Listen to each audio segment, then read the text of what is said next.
ยังคิดนอกใจกันอีกหากแสนหักอายจำต้องหลีกทางให้น้องเดินไปครั้งนั้นครั้งนี้ที่พบผ่านอายแทบอดกันไว้บ่ได้อีกเพียงครั้งเดียวดวงใจ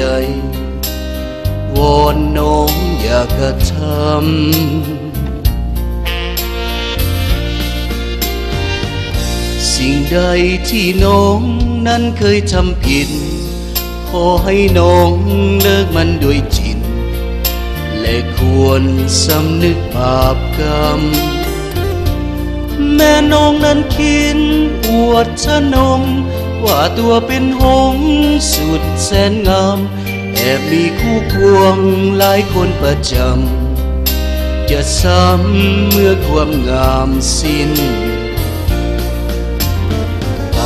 อายอยู่คงกับน้องด้วยใจ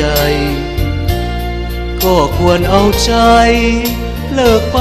สร้างหอยมนทินอายยอมสละหากอื่นมาเพื่อน้องทั้งสิ้นเอาความดีร้างหอยราคินให้จะยำมินพอทนบ่ไหวอีกเพียงหนึ่งครั้งถ้ายังให้เกิดหากอายนี้ก็คงละเบื่อแตกพังความหวังมาลายแม่น้องหักแท้จงคิดดูแอบไปมีสู้บาปเท่าใดแต่มันแล้วมาอายยอมอภัยแต่นี้ต่อไปขอนำ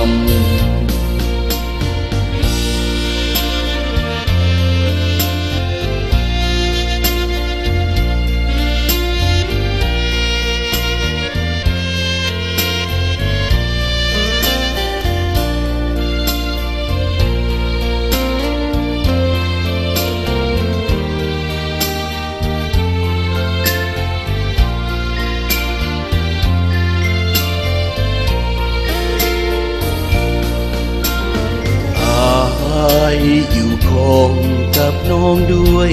ใจก็ควรเอาใจเลิกไปล้างหอยมนทินอายยอมสละ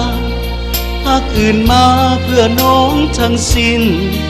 เอาความดีล้างหอยราคิน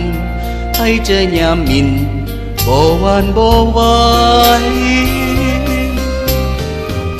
อีกเพียงหนึ่งครั้งถ้ายังให้เกิดหากอายนี้ก็คงละเบื่อแตกพังความหวังมาลายแม่น้องหักแท้จงคิดดู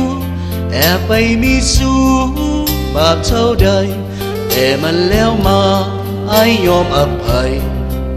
แต่นี้ต่อไปขอ